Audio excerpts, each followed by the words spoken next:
De notre matinée en remerciant Gérald Darmanin, ministre de l'Intérieur et des Outre-mer. Merci à toi, Gérald, d'être avec nous ce matin. Merci à Jean-François Carinco, le ministre délégué aux Outre-mer. Merci aux parlementaires qui sont ici. Merci à vous, monsieur le haut-commissaire. Merci à la Chambre de commerce et d'industrie, à toi, David, qui nous avait accueillis aujourd'hui pour ces travaux et qui, avec Mim Sidali, avait contribué à leur préparation.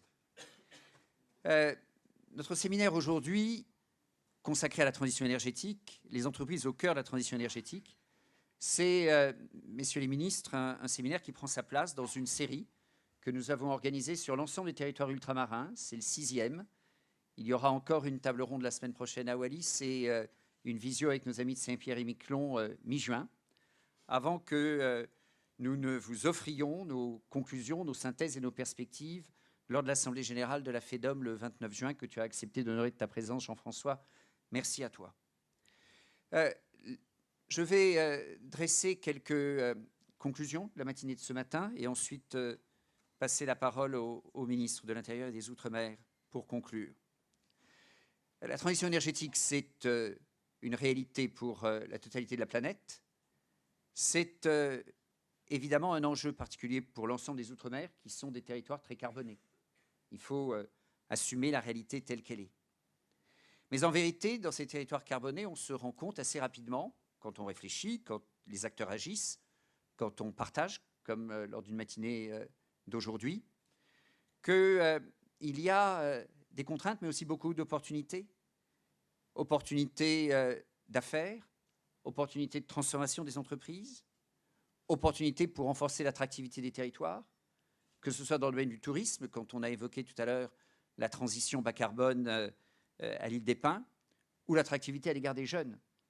On est sur des thèmes, sur des sujets, sur des enjeux, sur des métiers qui sont raisonnablement attractifs à l'égard de jeunes qui ont trop de difficultés à revenir dans leur territoire d'origine souvent. Et chacun sait que c'est un souci, en particulier ici, avec les difficultés démographiques que subit la Nouvelle-Calédonie. Et ici, en Nouvelle-Calédonie, ce que nous comprenons, nous, modestement à la FEDOM, avec nos adhérents, avec les parties prenantes de la vie économique, c'est que l'enjeu est encore plus fort, évidemment avec la mine et la métallurgie, mais que cette contrainte plus forte fait qu'il y a aussi, et rencontre en fait aussi en face, des opportunités qui sont fortes aussi de ce que le territoire peut offrir en termes d'énergie non carbonée. Des opportunités, des contraintes, des forces, des faiblesses. Ici, dans un contexte économique, les acteurs économiques te l'ont et te l'auront de nouveau dit, à toi, à Jean-François, un contexte économique qui est un peu gris, lié aux incertitudes politiques. C'est une réalité. Mais ce que nous avons partagé ce matin, c'est que la transition énergétique, dans ce contexte économique, hélas, un peu gris, morose, la transition énergétique, c'est une île de lumière. Une île de lumière parce que non seulement la Nouvelle-Calédonie, en particulier avec son gouvernement, et Christopher a participé à nos travaux tout au long de la matinée, s'est donné des objectifs ambitieux en termes de transition énergétique, mais que ces objectifs ont été en bonne part réalisés. Et l'honnêteté m'oblige à dire que ce n'est pas toujours le cas, et que parfois, à l'échelle locale comme à l'échelle nationale, le décalage entre la planification et la réalisation peut être un peu plus important. Et je crois que c'est un élément positif et c'est en vérité un élément motivant parce que ça amène aussi les gens, quand ils sont réunis dans un forum comme celui de ce matin, à considérer qu'ils ne sont pas juste là pour parler sur du virtuel, mais qui sont réellement enclenchés et engagés dans l'action. Objectif du gouvernement, mobilisation et action des entreprises. C'est bien ça notre sujet à la FEDOM, avec nos organisations localement, et qui font de la transition une réalité, avec une dynamique économique, je le disais, et aussi une agilité, y compris réglementaire, qui a été saluée pour aider à parvenir aux résultats, et en particulier dans une visibilité établie à avoir un rythme en termes de réalisation des équipements. Ça ne veut pas dire qu'il n'y a pas des questions à résoudre. Les questions de la formation qui ont été évoquées juste avant votre arrivée, la question des compétences, mais aussi des questions très pratiques, mais tout à fait essentielles, comme celle des assurances. Quand on a un équipement au-dessus du toit de l'usine, comment fonctionne l'assurance? Et dans un contexte de code d'assurance un peu compliqué, ou peut-être un peu gelé parfois, la question n'est pas sans importance ici en Nouvelle-Calédonie. Dans cette matinée, messieurs les ministres, messieurs les parlementaires, madame le maire, a été souligné l'enjeu du financement du stockage. L'étape de la production avance bien. L'enjeu du stockage est évidemment important s'agissant d'énergie intermittente. Et aussi les incertitudes du financement liées aux questions qui peuvent être posées parfois, ou en tout cas, là aussi, aux incertitudes qui peuvent exister, même si on souhaite évidemment que tout se déroule et s'accomplisse positivement, s'agissant de l'évolution de la production de la métallurgie. Parce qu'il y a des risques, et des risques, ça exige en économie des garanties. L'enjeu de l'innovation, quand on regarde vers l'avenir, l'innovation, c'est produire, ça a été souligné aussi, c'est beaucoup stocker, avancer sur les conditions de production et innover et imaginer sur les conditions de stockage et la performance du stockage. Ne pas se dispenser aussi de réflexions plus vastes et plus ambitieuses à l'égard du moyen ou du long terme. La mobilisation des bioressources, plusieurs questions ont été posées sur ce terrain-là. La mobilisation et les opportunités de l'hydrogène, voire des réflexions qui ne sont pas inscrites aujourd'hui, mais qui peuvent arriver un jour sur la place du petit nucléaire. L'énergie est clairement une compétence du territoire, une compétence de la Nouvelle-Calédonie. Pour autant, plusieurs intervenants ce matin, messieurs les ministres, ont insisté, et c'est aussi notre regard à la FEDOM, sur l'inclusion de ces enjeux dans le grand enjeu national et mondial qui est celui de la lutte contre le changement climatique. La lutte contre le changement climatique, c'est un enjeu mondial, c'est un enjeu national, c'est un enjeu ici aussi, c'est un enjeu à terre, et comme Mimsi Dali l'a très bien souligné, c'est aussi un enjeu en mer, avec pour le coup la part très forte que la mer peut prendre en termes de puits de carbone. Et donc la question peut se poser de la relation des territoires. Nous avons ouvert ce cycle de séminaire en Polynésie française avec les équipes de la FEDOM, Laurent Renouf, Arnaud Busseuil, et nous les concluons quasiment ici en Nouvelle-Calédonie, de l'inclusion des territoires du Pacifique dans la stratégie nationale bas carbone. Parce que la stratégie nationale bas carbone, pensons à la FEDOM avec nos adhérents, entreprises, organisations d'entreprises, que ce n'est pas, et ça ne doit pas être principalement un sujet technique, c'est fondamentalement l'enjeu de la lutte contre le changement climatique, qui pour le coup ne s'arrête pas au statut de la métropole, des départements et régions d'outre-mer ou des collectivités du Pacifique. Et plus immédiatement, des travaux législatifs qui sont en cours, en préparation, le projet de loi pour l'industrie verte. Le ministre de l'économie et des finances a associé, et je l'en remercie, la FEDOM à la préparation de ce projet de loi. Il est important aussi que les collectivités aient leur part dans la réflexion et dans l'action. Si on parle de décarbonation de l'industrie, la décarbonation du nickel est un des enjeux importants de la décarbonation de l'industrie dans notre pays. Et le projet de loi de programmation énergie-climat, Jean-François Carinco connaît mieux que quiconque ces sujets, bien sûr, mais il nous paraît important, ce qui ne paraît pas tout à fait acquis d'avance dans ce projet de loi, messieurs les ministres, si j'ai bien compris, que les collectivités d'outre-mer ne soient pas oubliées. La FEDOM a été associée, et j'en remercie la ministre de la Transition énergétique, à un groupe de travail sur les zones non interconnectées, au sens classique du terme, des zones non interconnectées sur les départements et régions d'outre-mer, la Corse et Ouessant, Jean-François, si je dis juste, mais pour autant, s'il s'agit de parler de programmation énergie et climat, il y a des enjeux sur lesquels la nation, l'État sont sollicités, y compris par les territoires et les entreprises avec lesquelles nous travaillons et réfléchissons ici. Nous sommes donc clairement conscients de la compétence des territoires, ici de la compétence du gouvernement de la Nouvelle-Calédonie en termes d'énergie. Pour autant, il y a sur l'énergie, le climat, des partages d'objectifs et des mobilisations d'outils qui nous paraissent nécessaires à la FEDOM pour innover, faire en sorte de tirer le meilleur des appels à projets de France 2030 ou de ce que les agences de l'État déploient, y compris par leur présence ici, et où la maille n'est pas toujours pertinente aux dossiers et aux projets des entreprises de territoire, et ici en Nouvelle-Calédonie. Pour innover et pour investir les aides à l'investissement qui sont utiles. Il a été très bien développé tout à l'heure qu'on passait dans une situation où les enjeux, les difficultés de CAPEX domineraient les enjeux et les difficultés d'OPEX.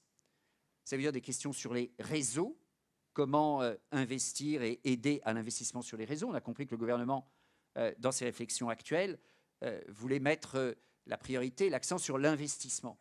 Chiche, il y a ici et sur d'autres territoires des enjeux de réseau. Il y a un enjeu sur lequel nous avons déjà partagé quelques contradictions qui nous semblent sur l'aide au photovoltaïque en autoconsommation. Aujourd'hui, je le rappelle, mais les ministres savent cela très bien, qu'un industriel installe un équipement aux hydrocarbures, il peut le défiscaliser. Si c'est du photovoltaïque en autoconsommation, il ne peut pas. Et les enjeux de repowering des éoliennes, parce que tout compte fait, l'amélioration de l'efficacité d'un équipement existant dans une logique de non-surinvestissement et de transition écologique, c'est au moins aussi intelligent que l'installation d'un équipement supplémentaire. Et là-dessus, des progrès nous paraissent pouvoir être engagés. En tout cas, nous les sollicitons humblement, mais clairement, explicitement, de la part du gouvernement. Il y a un enjeu aussi qui est celui de l'éligibilité des entreprises en difficulté au regard de programmes de l'État ou de ses agences. Parce que nous pensons comprendre qu'il y a clairement une difficulté et un blocage lorsqu'on est au sein du territoire de l'Union européenne, du fait de règles européennes. Et nous ne sommes pas tout à fait convaincus, et c'est un sujet probablement à évaluer, que ce blocage soit exactement le même, mais c'est à vérifier, quand on est sur un territoire comme celui des collectivités du Pacifique et ici en Nouvelle-Calédonie. Voilà, tout ça pour vous dire que ce cycle de séminaires a été l'occasion pour nous, à la FEDOM, de partager avec nos entreprises, nos organisations, les différentes parties prenantes des économies dans les Outre-mer, une dimension très positive des Outre-mer. Et quand on a besoin, parce que je crois que les entreprises des Outre-mer ont besoin, c'est en tout cas une partie de notre mission à la FEDOM qu'on parle positivement des Outre-mer et de leurs entreprises, la transition énergétique est un vrai et beau sujet. Pas un sujet qu'on s'invente, un sujet qui est sur la planète, un sujet qui est sur Terre, mais un sujet où des choses se passent. Alors Jean-François, le 29 juin, nous présenterons nos conclusions et nous offrirons au gouvernement les perspectives que nous proposons sur cet enjeu de la transition énergétique dans les Outre-mer. Et je voulais te dire, Gérald, combien ici nous avons mesuré vers la conclusion de ce cycle de séminaire, combien encore plus en Nouvelle-Calédonie, la transition énergétique permet de démontrer l'esprit pionnier des Outre-mer. Et ce terme et cette philosophie de l'esprit pionnier, je crois qu'on vient tout particulièrement en Nouvelle-Calédonie. Et notre seule aspiration, Monsieur le ministre de l'Intérieur et des Outre-mer, c'est que tu puisses, avec tes équipes, faire en sorte que la transition énergétique soit ici, dans les Outre-mer, la belle réussite qu'elle peut être pour nos concitoyens, pour la population. La question de l'homme a été posée par un intervenant tout à l'heure, pour les territoires, et tout simplement parce que c'est une belle manière d'inclure dans la République. Merci.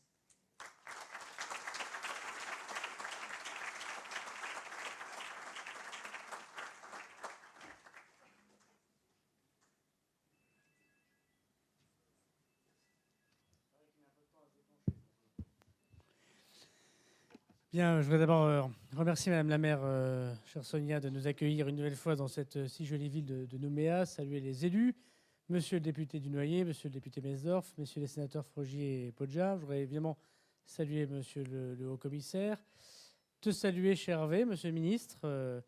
Hervé m'a vu arriver tout jeune, puisque nous avons été députés dans un temps que les moins de 15 ans ne peuvent pas connaître. Voilà, et j'ai beaucoup appris auprès d'Hervé Mariton lorsque j'ai été élu, eu l'honneur d'être élu à l'Assemblée nationale avec lui.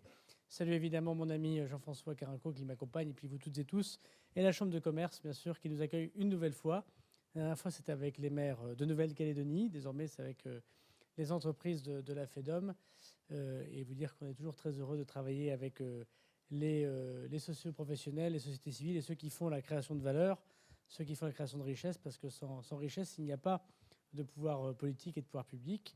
Puis ça me permet de saluer évidemment le gouvernement de Nouvelle-Calédonie, Monsieur le ministre, chacune et chacun d'entre vous ici, et la directrice générale des Outre-mer, Madame la préfète, qui nous accompagne. Bon, en quelques mots, parce que Jean-François pourra évidemment compléter comme il l'entend sur le sujet extrêmement important, mais très vaste, de la transition énergétique et notamment les questions qui se posent pour les créateurs de richesse que vous êtes, les chefs d'entreprise que vous êtes, pour d'abord vous remercier du risque personnel que vous prenez dans vos entreprises, au sens large du terme, et singulièrement ici en Nouvelle-Calédonie.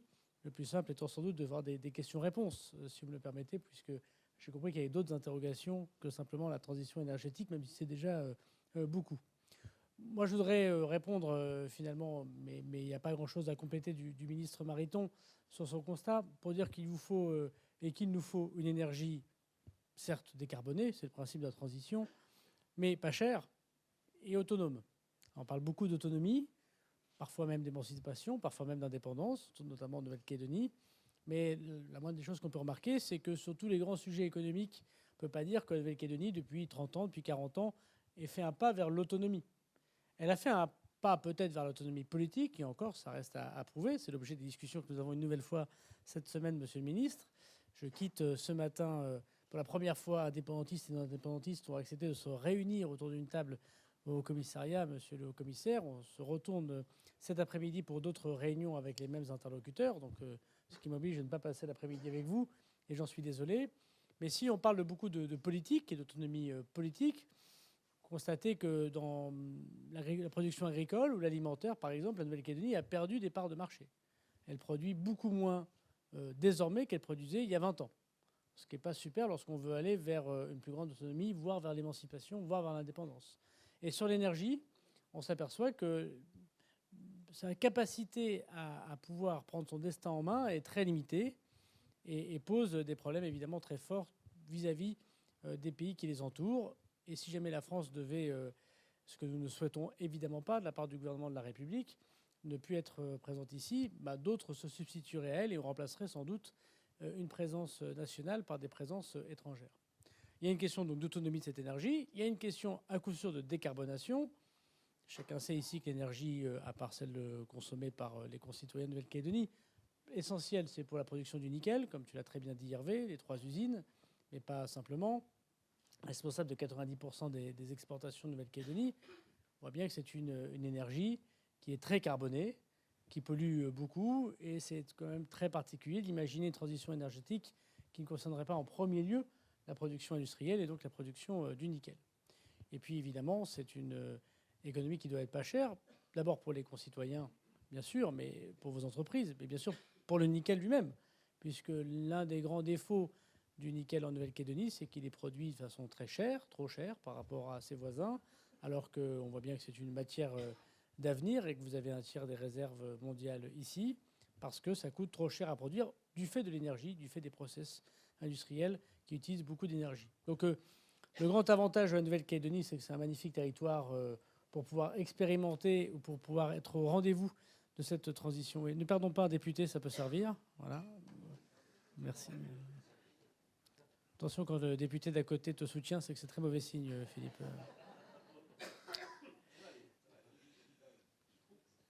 Mais donc ici en Nouvelle-Calédonie, on peut à la fois faire, en tout cas on doit avoir comme objectif pour le gouvernement de Nouvelle-Calédonie comme pour l'État central, une énergie autonome, une énergie pas chère et d'une énergie décarbonée. Alors évidemment, on a des grosses difficultés, mais j'ai entendu les pistes que tu évoquais qui sont celles du gouvernement. Je pense qu'avec Jean-François, on peut le dire. D'abord, il y a sans doute le passage du pétrole au gaz ou aller vers quelques productions énergétiques qui certes ne pourront pas utiliser 100% des ressources, mais qui pourraient aller vers des énergies plus propres, ou en tout cas plus alternatives. Et puis, il ne faut pas écarter le mini-réacteur nucléaire, tu l'as dit toi-même très, très rapidement. En tout cas, c'est une réflexion auquel notamment le Jean-François Carenco pense beaucoup, et sur laquelle nous avons fait des propositions à la Première ministre. Ça poserait d'autres questions, indépendamment de la faisabilité technique. Ce serait notamment de l'acceptation par nos pays voisins, notamment la Nouvelle-Zélande et l'Australie, vous le savez bien.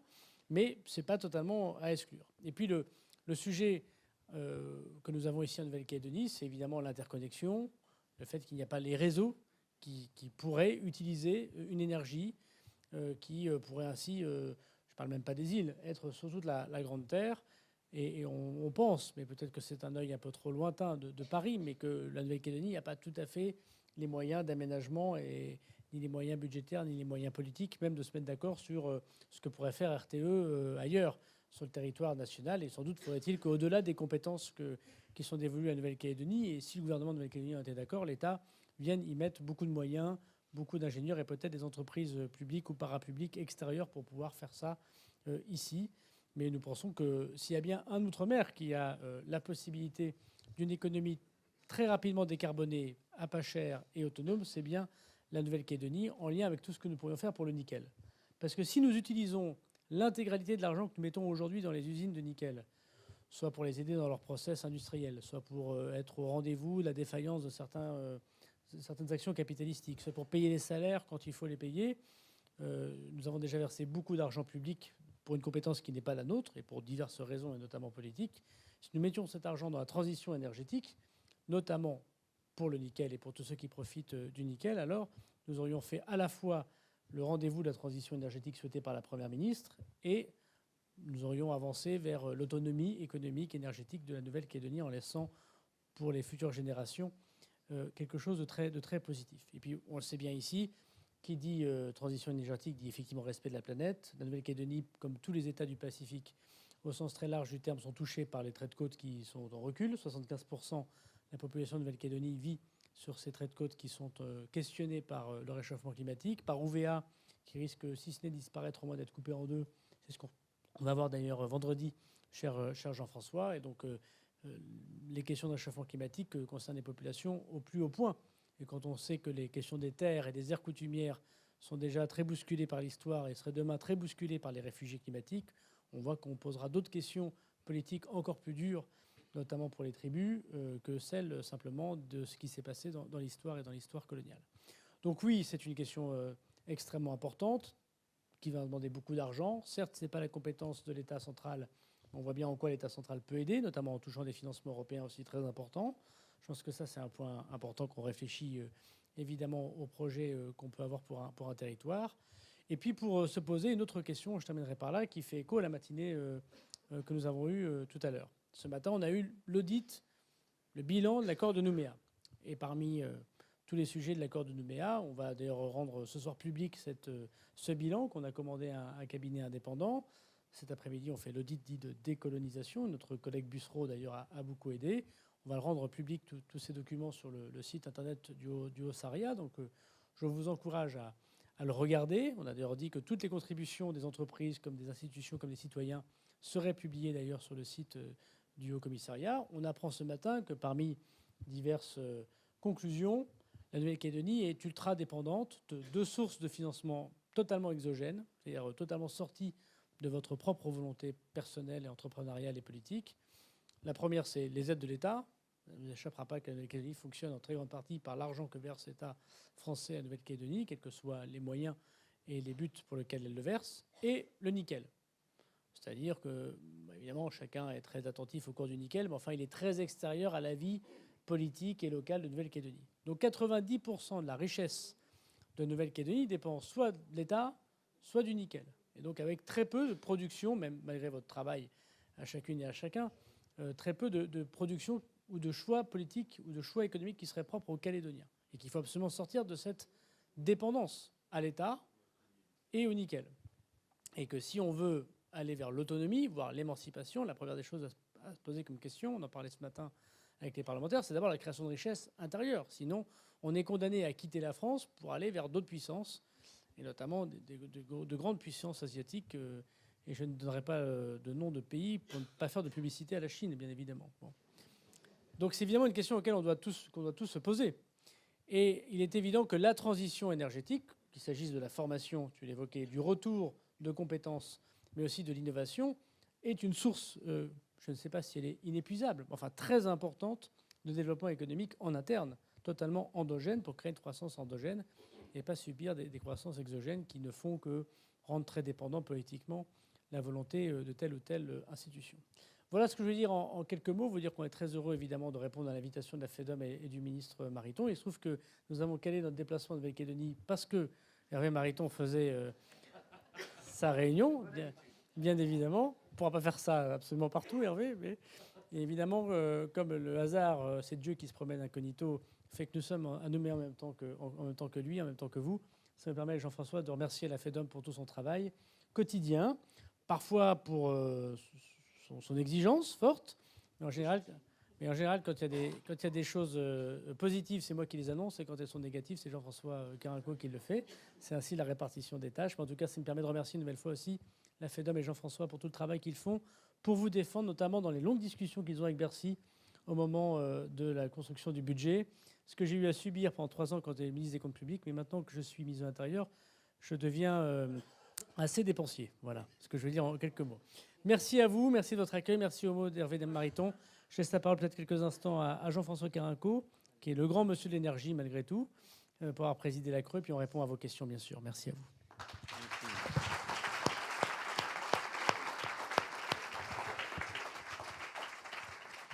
Madame la maire, messieurs les parlementaires, cher Hervé, vous noterez qu'il est maire de la Drôme et pas des Drômes, mais c'est pour ça qu'on l'aime bien.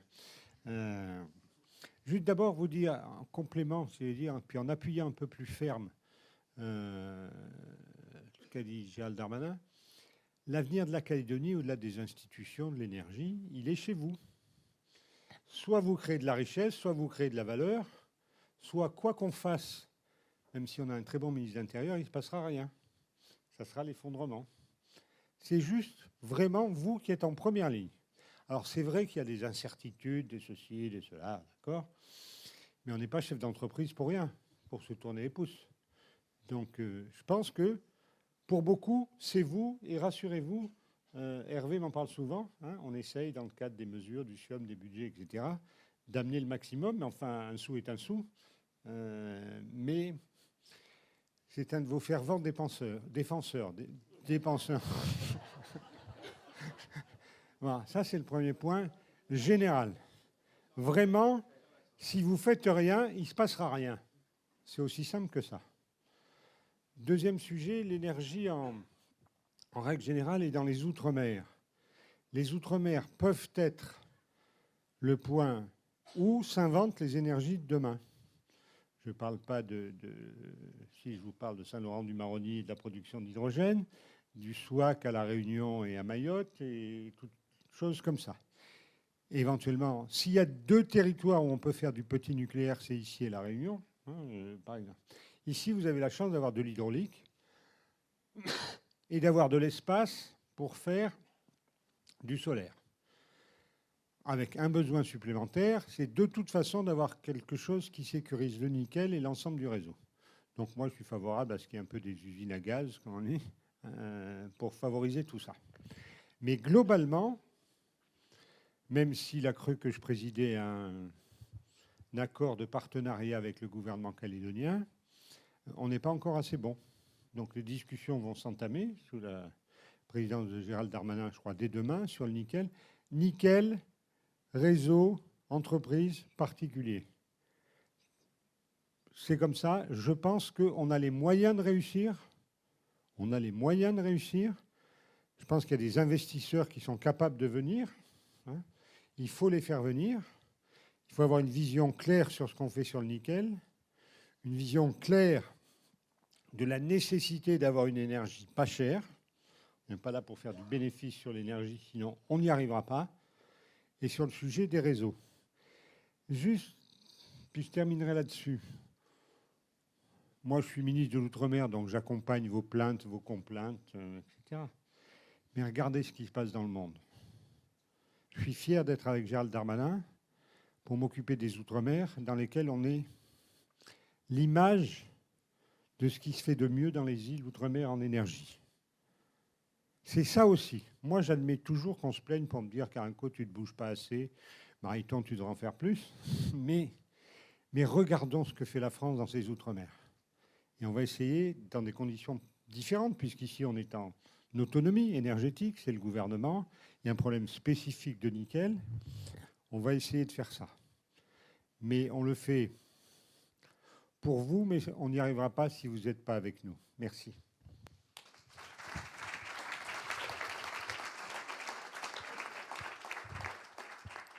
Est-ce qu'il y a des questions ?